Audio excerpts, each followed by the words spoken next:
அனைத்து நண்பர்களுக்கும் வணக்கம். உங்கள் ஆஸ்ட்ரோ பழனிசுவாமிகள் பேசுகிறேன். இந்த காணொளியில சிம்மம் ராசி அல்லது சிம்ம லக்னத்தில் பிறந்தவர்களின் தீராத காதலும் மோகமும் என்ற தலைப்புல காதல் வாழ்க்கை, தாம்பத்திய வாழ்க்கை, எந்த ராசிக்காரர்களுடன் இவர்களுக்கு காதல் வரும், காதல் இணைவு ஏற்பட்டால் சிறப்பாக இருக்கும் என்பதை பற்றியும் இந்த பதிவில் பொது பலனாக பார்க்கலாம். இந்த சிம்மம் என்பது காலபுருஷ தத்துவத்தின் 5ஆம் பாவகம். இந்த சிம்ம லக்னத்தின் அதிபதி சூரியன். ஒரு ஆதிபத்தியம் கொண்ட கிரகம் தான் சூரியன். சூரியனை லக்னமாக கொண்டவர்கள் சிம்ம லக்னம். தலைமை பண்பும் தாராள குணமும் கொண்டவர்களாக இருப்பாங்க.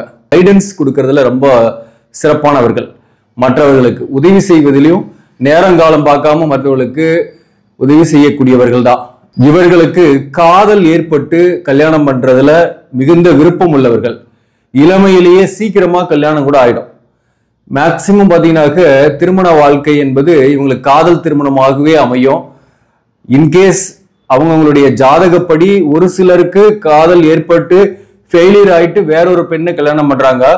ஆனா மேக்சிமம் பார்த்தீங்கன்னா இவங்க விருப்பம் காதலிச்சு கல்யாணம் பண்ணணும் அப்படின்றது தான் இவங்களுடைய தாட்டா இருக்கும். ஸோ மொத்தத்துல பாத்தீங்கன்னாக்க சிம்ம ராசி அல்லது சிம்ம லக்னத்தில் பிறந்தவர்களுக்கு சீக்கிரமாகவும் கல்யாணம் ஆயிடும். இந்த தீராத காதலும் மோகமும் என்பது இவங்களுக்கு கொஞ்சம் அதிகம்தான். இவர்களுடைய தேடல்கள் அதிகமாகவே இருக்கும். முதல் பகுதியும் சரி, பிற்பகுதி வாழ்க்கையிலையும் இவர்களுக்கு அந்த தீராத காதல் இவங்களுக்கு ஏற்படுது. அந்த காதலுக்கு ஏற்ற துணையும் கிடைக்குது. சிம்ம லக்னம், சிம்ம ராசி ஆண்களாக இருந்தாக்க தன்னுடைய வாழ்க்கை துணைவர்கிட்ட நிறைய விட்டு கொடுத்து போவாங்க. அவங்களுடைய அன்பிற்கு கட்டுப்பட்டு நடப்பதில் மகிழ்ச்சியாக இருப்பார்கள். அதே போல சிம்ம லக்னம், சிம்ம ராசி பெண்களாக இருந்தாக்க தன்னுடைய கணவனை அதிகாரம் செய்ய மாட்டாங்க. விட்டு கொடுத்து போகக்கூடியவர்களாகவே இருப்பாங்க. அவங்களுடைய அன்பான விஷயத்திலையும் பிணைப்பு, ஒரு ஈர்ப்போட செயல்படக்கூடியவர்களாகவே இருப்பாங்க. அதே போல ஆண்களாக இருந்தால் தன்னுடைய வாழ்க்கை துணைவருக்கு கொஞ்சம் விட்டு கொடுத்து போகக்கூடியவர்களாகவே இருப்பாங்க. அதே போல அவங்களுடைய அன்புக்கு கட்டுப்பட்டவர்களாகவும் இருப்பாங்க. வரக்கூடிய வாழ்க்கை துணைவர் பார்த்தீங்கன்னாக்க வேற மதம் அல்லது வேற்று ஜாதி அல்லது வேறு மொழி பேசக்கூடியவர்கள், ஒரு இன்டர்காஸ்ட் மேரேஜ் ஆகிறது அல்லது ஒரு ஏஜ் டிஃபரன்ஸ் இருக்கிறது, ரொம்ப சின்ன வயசு அல்லது ரொம்ப அதிக வயசு உள்ளவங்க, இப்படி பார்த்தீங்கன்னாக்க இவர்களுடன் காதல் ஏற்பட்டு கல்யாணம் ஆகிறது அல்லது ஈவன் வரனே பார்த்தா கூட இப்படி ஒரு டிஃப்ரெண்டா அமையும். மேக்சிமம் பார்த்தீங்கன்னாக்க அப்படிப்பட்டவர்களோடு இவங்களுக்கு காதலும் ஏற்படும். அந்த காதல் வாழ்க்கை சந்தோஷத்தையும் இவர்களுக்கு கொடுக்கும். இவர்களுடைய ஜாதகத்துல தோஷங்கள் இல்லாத பட்சத்துல வாழ்க்கை எந்த பிரச்சனையும் கிடையாது, நீட்டா போய்கிட்டே தான் இருக்கும். எந்த பிரச்சனையும் கிடையாது. முதல் குழந்தை ஆண் குழந்தையா கூட இருக்கும். இவங்களுக்கு முதல் குழந்தை ஆண் குழந்தை பிறந்த பின்னாடி இவங்களுடைய லைஃப் கொஞ்சம் நல்லாவே டெவலப் ஆகும். தோஷங்கள் இல்லாத பட்சத்துல தான் சொல்றேன். சப்போஸ் தோஷங்கள் இருக்கு ஜாதகத்தில் அப்படின்னா என்ன ஆகும் அப்படின்னா, ஒண்ணு காதல் திருமணம் ஏற்பட்டு அந்த காதல் வாழ்க்கை கசந்து கருத்து வேறுபாடு ஏற்பட்டு பிரிந்து திரும்பவும் இன்னொரு காதல் ஏற்பட்டு கல்யாணம் ஆகும். ரெண்டாம் தாரமா வர்றது கூட காதல் ஏற்பட்டு கல்யாணம் ஆகிறதுக்கு வாய்ப்புகள் உண்டு. அதாவது உங்களை சுத்தி இருக்கக்கூடியவர்கள், அதுவும் குறிப்பா வேலை பார்க்கக்கூடிய இடத்துல அல்லது உங்களுடைய நட்பு வட்டத்துல இருந்து அந்த காதல் வரும், அந்த ஈர்ப்பு வரும். அதன் மூலம் ஈவன் சப்போஸ் வாழ்க்கை துணைவர், முதல் வாழ்க்கை துணைவரை இழந்தவர்களுக்கு சொல்றேன் நானு, அப்படிப்பட்டவர்களுக்கு இரண்டாம் தாரம் அமையுதா, எப்படி அமையும் அப்படின்னாக்க அதுவுமே கூட காதல் ஏற்பட்டு கல்யாணம் ஆகிறதுக்கான வாய்ப்பு தான் மிக அதிகம். அது தோஷங்கள் இருப்பவர்களுக்கு தான் சொல்றேன். அப்படி இரண்டாம் தாரமா அமையக்கூடிய வாழ்க்கை நல்லா இருக்குமா? அதாவது பொது பலனா சொல்லணும்னாக்க செகண்டா வரக்கூடிய வாழ்க்கை என்பது இவங்களுக்கு ஓரளவுக்கு நல்லாவே இருக்கு. ஒரு சிலருக்கு மட்டும்தான் பாத்தீங்கன்னாக்க அந்த இரண்டாம் தாரத்திலையுமே பிரச்சனை வரும். அதற்கு காரணம் அவங்களுடைய கர்மா விதி. அவங்களுக்கு ஜாதகப்படி இரண்டாம் தாரம் இல்லாம இருக்கலாம், அல்லது ஜாதகப்படி இன்னொரு தாரம், 2க்கு மேற்பட்ட தாரம் இருக்கலாம். அப்படிப்பட்டவர்களுக்கு தான் இரண்டாம் தாரத்தால பாதிப்பு வருது. சிம்ம ராசி சிம்ம லக்னத்தில் பிறந்தவர்களுடைய தாம்பத்திய வாழ்க்கை எப்படி இருக்கும் அப்படின்னாக்க, பொதுவாகவே சிம்மத்திற்கு 12ஆம் பாவகம் அயன போகஸ்தானம். இந்த சிம்ம லக்னமாகவே இருக்கீங்கன்னாக்க உங்களுக்கு 12ஆம் பாவகம் என்பது கடகமா வரும். இந்த கடகத்தின் அதிபதி சந்திரன் இல்லையா? அப்போ தாம்பத்திய வாழ்க்கையில ஈர்ப்புகள், ஈடுபாடுகள் அதிகம் கொண்டவர்களாகவே இருப்பாங்க. சப்போஸ் இந்த கடகத்துல சனி பகவான் இருக்கு அப்படின்னாதான் அவர்களுக்கு என்ன ஆகும், தாம்பத்தியம் சரியாக கிடைக்காம இருக்கும், தனித்து இருக்கிற மாதிரி இருக்கும், உடல் நலத்துல தொந்தரவுகள்லாம் இருந்துட்டு இருக்கும். சூரியனே அங்க இருக்குன்னாலையும் இதே மாதிரிதான். லக்னத்துக்கு 12ஆம் பாவகத்துல சூரியன் இருந்தாலும் தனித்தே இருக்கிற மாதிரி சூழ்நிலை, சரியான தாம்பத்திய வாழ்க்கையில் ஈடுபாடு இல்லாம இருக்கிறது, விழித்திருந்து வேலை பார்க்கிறது, தொழில் காரணமாக கூட பிரிந்து இருக்கிறது போன்றவை ஏற்படும். இந்த லக்னத்துக்கு 12ஆம் பாவகத்துல கேது இருக்குன்னாலையும் ஒரு டிட்டாச்மெண்ட் இருக்கும். ஒன்னாவே ஒரே வீட்டுல இருந்தா கூட தனித்தனியா தூங்குற மாதிரியான சூழ்நிலைகள்லாம் இருக்கும். ஆன்மீக விஷயத்துல வேணா அதிக ஈடுபாடுகள் காட்டக்கூடியவர்களாக இருப்பாங்க. லக்னத்துக்கு 12ஆம் பாவகத்துல செவ்வாய் இருக்குன்னு வச்சுங்களேன். இந்த செவ்வாய் இருந்தாலும் தாம்பத்திய குறைபாடுகள் அல்லது தாம்பத்தியம் கிடைக்காத சூழ்நிலை அல்லது குடும்ப வாழ்க்கையில பிரச்சனைகள், இப்படி ஏதாவது ஒரு பிரச்சனை இருந்துகிட்டு இருக்கும். சோ இந்த பாவ கிரகங்களை தவிர்த்து மீதி ஈவன் ராகு இருந்தாலும் சரி அல்லது புதன் சுக்கிரன் போன்ற கிரகங்கள் இருந்தாலும் சேர்ந்து இருந்தாலும் தாம்பத்தியம் நல்லாவே கிடைக்கும். குரு இருந்தாலும் தாம்பத்தியம் சிறப்பாகவே கிடைக்கும். சோ இப்ப இந்த அயன சயன போகஸ்தானத்தை வச்சுதான் தனிப்பட்ட முறையில ஒருத்தருக்கு எந்த மாதிரி தாம்பத்திய சுகம் கிடைக்கும் என்பதை பற்றி நாம தெரிந்து கொள்ள முடியும். அதற்கு நம்ம திருமண பொருத்தம் பார்க்கும்போது இந்த தாம்பத்திய வாழ்க்கையில பிரச்சனை வருமா, பிரச்சனை இல்லாம இருந்தாதான் குடும்ப வாழ்க்கை நல்லா இருக்கும், திருமண வாழ்க்கை நல்லா இருக்கும், பிரியாம இருப்பாங்க. அப்ப அந்த தாம்பத்திய வாழ்க்கை பிரச்சனை இல்லாம இருக்கணும்னாக இந்த அயன சயன ஸ்தானத்தை பார்க்கணும். அதே போல காம திரிகோணம் என்று சொல்லக்கூடிய 3, 7, 11ஆம் பாவகத்தையும் பார்க்கணும். அந்த வீட்டின் அதிபதி எப்படி இருக்கிறாரு என்பதை பற்றி எல்லாம் தெரிந்து கொண்டுதான் நம்ம திருமண பொருத்தம் பண்ணணும். அப்பதான் திருமண வாழ்க்கையில பிரச்சனை இல்லாம இருக்கும். இப்போ இந்த சிம்ம ராசி எந்த ராசியுடன் காதல் ஏற்பட்டால் ஓரளவுக்கு மகிழ்ச்சியாகவே இருக்கும் அல்லது காதல் சக்சஸ் ஆகும் அப்படின்னு ஒரு பொது பலனா சொல்லணும்னாக்க, சிம்மம் என்பது நெருப்பு ராசி. மற்ற நெருப்பு ராசிகளாக இருக்கக்கூடிய தனுசு ராசி, மேஷ ராசியோட காதல் ஏற்படக்கூடிய வாய்ப்பு உண்டு. அல்லது இவங்களை சுத்தி ஏதோ ஒரு வகையில நட்பு அல்லது ஒரு கணவனாவோ மனைவியாகவோ உறவாகவோ வருவார்கள். அதாவது மேஷம் தனுசு இவர்களால மன வருத்தமும் உண்டு, இவர்களால மகிழ்ச்சியும் உண்டு. இந்த சிம்ம ராசியோட காற்று ராசிகளாக இருக்கக்கூடிய மிதுனமும் துலாமும் ஓரளவுக்கு மேட்ச் ஆகும்.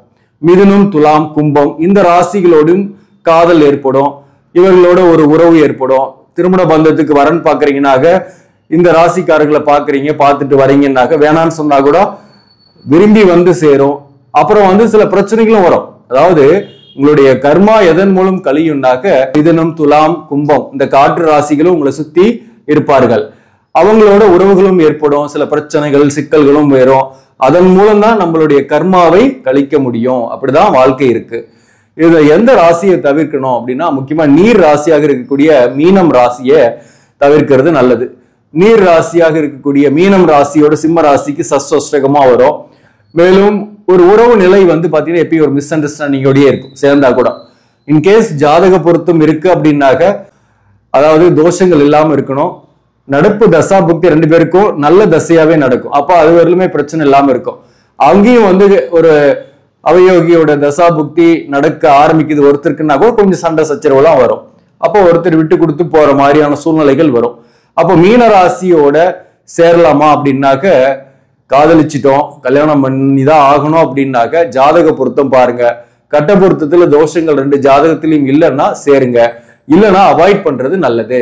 அதே போலதான் விருச்சக ராசி. இந்த விருச்சக ராசியோடையும் பாத்தீங்கன்னா சிம்ம ராசியோட சேரும் போது ஒரு கான்ட்ரவர்சியலான லைஃபாவே இருக்கும். ஆர்குமெண்ட்ஸ் இருந்துகிட்டே இருக்கும், கருத்து வேறுபாடுகளோடயே வாழ்ற மாதிரியான சூழ்நிலைகள் இருக்கும். கடகராசியும் தவிர்க்கணும். கடகராசி சஷ்டகமா இருக்கும். கடகராசியோட சிம்மராசி சேரும் போது பாத்தீங்கன்னாக்க, அதாவது சற்று பிரிந்தே இருக்கிற மாதிரி சூழ்நிலை, தனித்து இருக்கக்கூடிய சூழ்நிலை, கணவன் மனைவிக்குள் கருத்து வேறுபாடு, உணர்ச்சி வசப்படக்கூடிய சூழ்நிலைகள்லாம் நிறையவே வரும். அப்ப நீர் ராசிகளாக இருக்கக்கூடிய கடகம், விருச்சகம், மீனம் இதை தவிர்க்கிறது நல்லது. அதாவது மகரம் என்பது சிம்மத்துக்கு 6ஆம் பாவகம். அப்போ பாத்தீங்கன்னா இதுவும் சஷ்டகம். மகர ராசி இவங்க தவிர்க்கிறது நல்லது. மகரம், கடகம், மீனம் இந்த ராசியை கம்பல்சரி தவிர்க்கணும். விருச்சகத்தை ஜாதக பொறுத்து இருந்தா கன்சிடர் பண்ணலாம். அதே போல பாத்தீங்கன்னாக்க கன்னி ராசி, ரிஷப ராசி எப்படி இருக்கும் அப்படின்னாக்க, கன்னி ராசி ரிஷப ராசியோட சப்போஸ் காதல் வருது அல்லது மகரத்தோடு காதல் வருதுன்னா கூட காதலிக்கும் போதே கட்டாவதுக்கான வாய்ப்புகள்லாம் கூட ஏற்படும்.